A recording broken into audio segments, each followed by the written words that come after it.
Hey there, I'm going to show you how to make a pineapple out of truffles and rosé.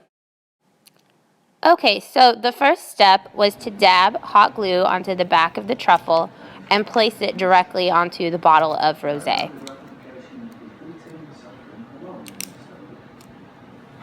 I continued doing this until the entire bottle was covered in the truffles.